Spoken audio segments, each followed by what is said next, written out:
Good. Okay. Good evening. My name is Detective Sergeant Joe Eaton with the Wenatchee Police Department. I'm one of the PIOs for the Wenatchee Police Department. Tonight we're going to have Chelan County Sheriff's Office, Sheriff Mike Morrison, give you another update on the investigation. For the record, my name is Sergeant Joe Eaton, Joeeaton, and Chelan County Sheriff Mike Morrison, Mikemorrison.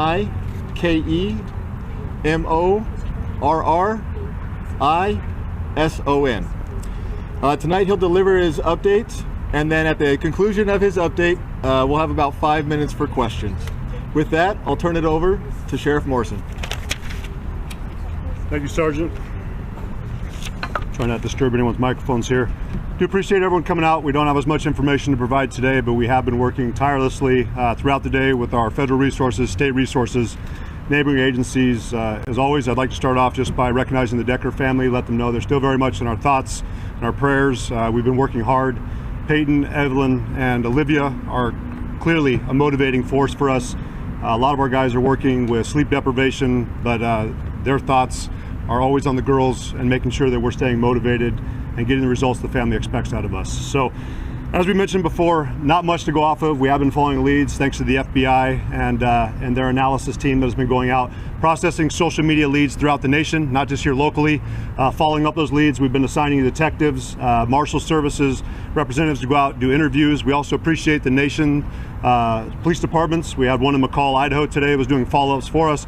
So we're not just keeping our focus here within Chelan County, we're also focusing nationwide on other leads that are coming out. Again, thank you to those police departments, sheriff's offices, state agencies across the nation that have stepped up to assist us and giving us the additional resources that we desperately need.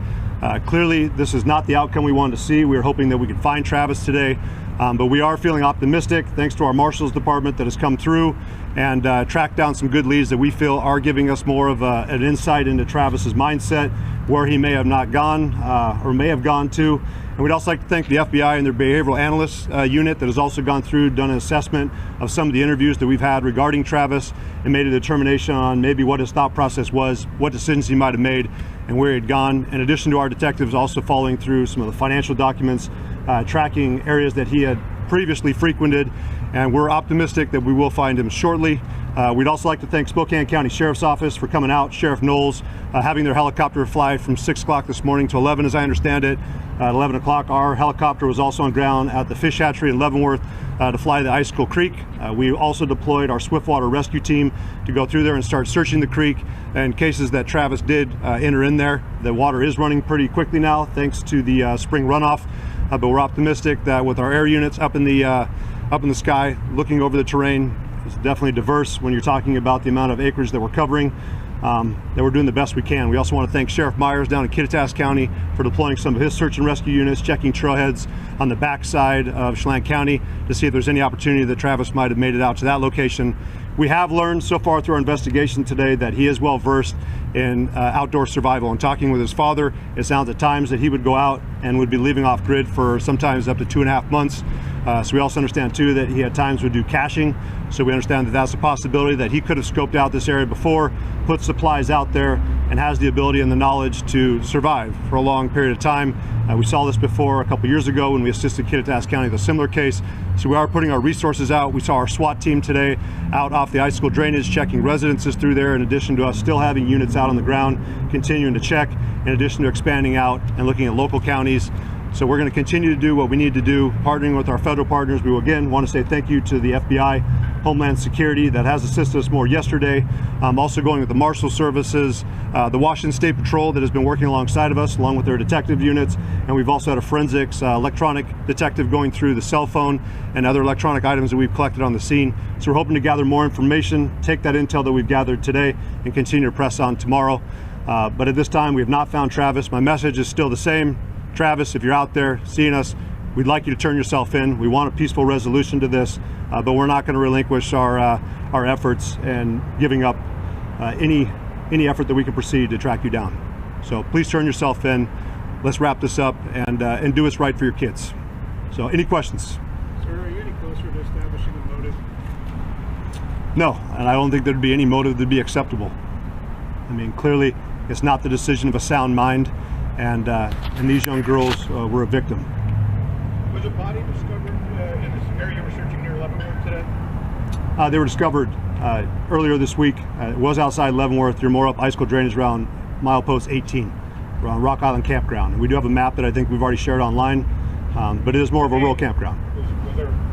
Was there, maybe it's unrelated to the case? Okay. No, there was another individual that was located today, not related to the case, and that was out towards the Big Y where US 2 and 97 connect, but not related to the case. Sheriff, you mentioned McCall, Idaho. There were reports of possible sightings, or maybe it was just the fact that the department received tips. Any credibility to some of that? I know you mentioned they did some investigating. What have you learned from that? I can tell you so far today we had a possible sighting on East Leavenworth Road. We checked that out. It was not Mr. Decker. We had another one out at milepost 83, US 2. And then of course we continue to hear information about other possible sightings from across the nation. As we understood, based off the information we got back, was that the sighting in McCall, Idaho was not our suspect, but we'll continue to work with our neighboring agencies, not only here in the state, but across the nation, to help us track down any leads we do get. What kind of head start do you think he had, knowing the truck was found Monday? When do you think he started to go out and see the shot? Worst case scenario, we could see that he might have gotten a head start on Friday, so he would have had the whole weekend to be out there. But we're still tracking it down. We will have our autopsy results. It should be coming back tomorrow, and we'll get a better idea of what kind of time frame we're looking at. Is there any knowledge that you guys might have of him possibly making his way back to Wisconsin, where he's from? We're not ruling anything out. So, I mean, we have been in touch with agencies, of course, across the nation, and just tracking down leads. We are aware of other connections he has. We've interviewed friends, co-workers. We're optimistic that we can track down his location. Sir, he left his truck behind. And did you find in that truck any writing, any note, anything that might have helped Our out? detectives are still going through that process. I know that we worked with the Washington State Patrol Crime Lab yesterday, in addition to our detectives, process all that information. And today, as I was leaving our emergency operations center, we did have members of the Washington State Patrol that were processing some of the cell phones we located in the vehicle. What military training does he have that could be a factor in his ability to elude authorities? We do understand, and we're getting more confirmation that he might have possibly gone through mountain survival school, but we also know too that he's been an outdoorsman since he was a kid. Talking with a parent, it seemed like this was something that he was attracted to, like doing in his free time. So clearly some of the knowledge he's probably acquired throughout his lifetime, in addition to the training he might or might not have acquired through the Army, is something that we're taking into consideration. But we do want to validate what trainings he's actually gone through, and we do have some U.S. Marshals tracking that down as well. Sheriff, what is your reaction to the fact that he's been out and about, you said, for as long as 2 months? Does that give you room for pause that he is no stranger to being out and living off the grid for so long? Well, we're certainly an agency that learns from the past. I mean, we saw this before, I believe, around North Bend. I don't know how many years ago that was, where they had an individual who had been involved in a similar incident and then had dug himself a bunker out there. So we take that in consideration, that he may be aware of our surroundings, has the ability to survive, and that's going to certainly make it more challenging, but we're up for that challenge. I mean, we recognize that 87% of our county is not accessible by road. We've been dealing with that over the last 125-year history of this agency, so we're no stranger to that. We're aware of our terrain, and we'll continue to work with our federal partners and U.S. Forest Service that has stepped alongside of us to assist us in possibly closing down some of the trails in the area in order to ensure, of course, that the environment stays safe for anyone who may come to visit, but that we also have access to go through there and start checking all the trails and locations that we believe he may recreate. Sheriff, the longer this goes on, what concerns do you have about, you talk about the fight or flight mentality and when desperation kicks in? Obviously there's that survival skills element of it, but the longer it goes on, I mean, we've seen where things often go. Do you have concerns for whether it be those who are out looking for him, just kind of where this could all come together, and that mentality someone may have when desperation mode kicks in? We understand the mentality we're dealing with. We have a well-trained agency.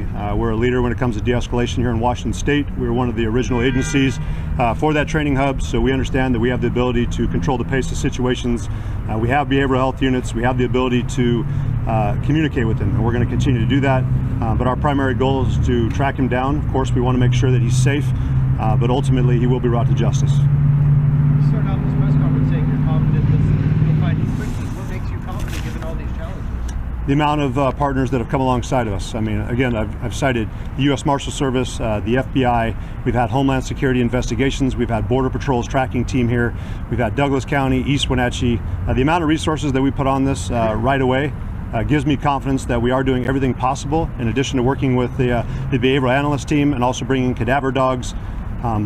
We're open to anything and everything, and so far, despite our limited resources, it's part of our mission statement with the resources entrusted to us. I think that a lot of people have come alongside us to help us out. That's why I'm optimistic. So we're not doing it alone. Sheriff, you said that you've been in contact with his father. What has that interaction been like with his immediate loved one? What are they telling you about their reaction to this next tragedy? How are they handling it? They're frustrated with the situation, clearly, but this is their son. So of course that they have concerns about his safety, but overall they understand that he does have to be brought in and he has to be held accountable for his actions. One more question, please. One more question. Sheriff, I just wanted to clarify. I mean, you said that with this survival skills coming to light here, how does that change moving forward as we get further and further into this investigation on your guys' search efforts? Well, we understand that he can cover a lot of ground. I mean, certainly based off what I know from him, he's in decent shape, and he has the ability to go out there, which if anyone's been out in that part of the county, it's thick. So it's going to make it more challenging for us to locate him, and especially if he's knowledgeable and he knows how to conceal himself. That will make a unique challenge for us. But we feel pretty confident in bringing members of Border Patrol in too, with their experience of working in more diverse terrain, especially along our Canadian border. We have people who are experts in that field as well, and also excel and have the military training as well. I mean, we recognize he's not a subject matter expert. I'm not going to glorify him in that sense. I do appreciate his service, but overall, we have other men and women who are assisting us who are also military veterans and have that kind of background and experience. And I would certainly point out our Forest Service deputy that was able to immediately locate it as soon as we got information about a general area where he's at. We're up for that challenge. So, thank you. Okay, for our media partners, I do have a contact sheet that I'd like to have completed. That way we can easily follow up with each of our media partners. So at the conclusion of this, you can find me if you haven't already signed it. That would be greatly appreciated. Thank you for your time, and we'll plan additional updates in the hours and days to come. Thank you. Nothing set though at this point as far as updates? Not to my knowledge, no.